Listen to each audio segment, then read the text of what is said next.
शारदा लिपि। यह लिपि उत्तर पश्चिम भाग अफगानिस्तान तक में प्रचलित थी। विशेषकर हिमाचल प्रदेश एवं कश्मीर में यह पश्चिमी ब्राह्मी लिपि कुटिल लिपि से 9वीं सदी में उत्पन्न हुई। यह मुख्य रूप से मध्यकाल में प्रचलित थी। 1000 ईस्वी के आसपास आए अरबी यात्री अल-बरूनी ने इस लिपि का उल्लेख किया है। बाद में इससे गुरुमुखी और नागरी लिपि उत्पन्न हुई। वर्तमान की कश्मीरी भाषा इस लिपि में लिखी जाती है। इनमें से एक को पढ़कर प्रोफेसर मैक्समुलर ने 1849 ईस्वी में ऋग्वेद नामक पुस्तक को सायन के ऋग्वेद पर टीका की सहायता से तैयार किया था।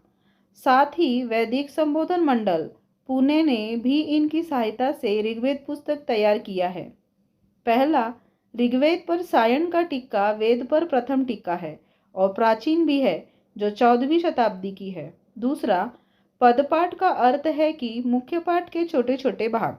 स्रोत ऋग्वेदा PDF।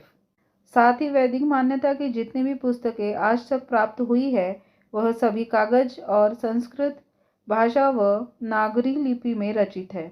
जबकि विश्व में कागज का प्रथम आविष्कार चीन ने ईस्वी सन के कई 100 वर्षों बाद में किया था। फिर कुछ 100 वर्षों बाद भारत में यह कला पहुंची। अब आज कोई यह सत्यापित करे कि कागज का आविष्कार चीन द्वारा होने से पूर्व भारत का वैदिक ब्राह्मणों ने कागज का आविष्कार करते हुए उस पर अपने वैदिक ज्ञान को कैसे लिख दिया।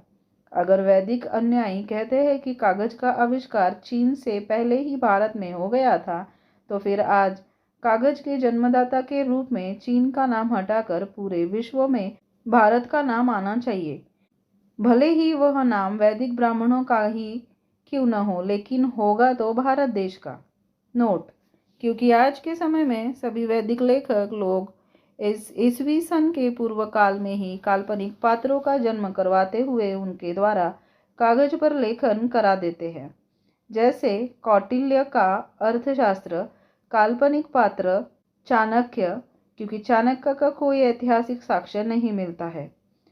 पाणिनि का संस्कृत व्याकरण, वाल्मीकि का संस्कृत रामायण और वेदव्यास कृत वेद, गीता, महाभारत। क्या ईसा पूर्व कागज पर लिखा हुआ कोई और अभिलेख आज तक प्राप्त हुआ है? फिर ये लोग आज क्यों ऐसा सत्यापित करने पर तुले हैं? चलो थोड़ी देर के लिए मान लेता हूँ कि ये लोग कागज पर अपना अभिलेख लिखे होंगे। फिर तो यह बताए कि इन सभी अभिलेखों को किस स्थान के उत्खनन से आज प्राप्त किए हैं, क्योंकि उत्खनन से अगर नहीं मिला तो क्या पूर्व के वैदिक अनुयायी लोग इसको लिखते हुए किसी अभिलेखागार में सुरक्षित रख गए थे कि आजाद भारत में इन साक्ष्यों के द्वारा लोगों को सत्यापित करना है कि वैदिक सभ्यता पूर्व की है। इन सभी ज्ञानियों के अलावा ईसा पूर्व के किसी भी सम्राट ने अपने अभिलेखों को कागज पर क्यों नहीं लिखा था? क्या कागज बनाने की विद्या ईसा पूर्व के किसी भी सम्राटों के समय प्रचलित नहीं थी? क्या कोई ऐसा वैदिक अनुयायी है जो इस कागज को ईस्वी सन से पूर्व काल के भारत में आविष्कारित होने का साक्ष्य दे सकता है? दूसरी बात, यदि वैदिक संस्कृति की बातें कागज पर नहीं लिखी गई तो फिर किसी ताम्रपत्र, शिलापत्र या किसी पूर्व के प्रचलित अभिलेखों पर क्यों नहीं लिखी गई?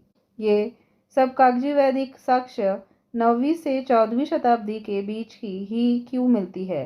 भारत में वैदिक संस्कृति से जुड़ी हुई जिस भी देवी देवता की मूर्तियाँ स्थापित मंदिर मुस्लिम काल से पूर्व की निर्मित मिलती है, उन सभी में पूर्व के अवलोकितेश्वर मुद्रा वाले बुद्ध या वज्रयानी परंपरा वाले बुद्ध का रूपांतरित स्वरूप देखने को क्यों मिलता है? भारत में वैदिक वर्णागत समाज का उद्भव, जिसमें राजपूतों, क्षत्रिय की उत्पत्ति 950 ईस्वी के बाद से ही क्यों मिलती है?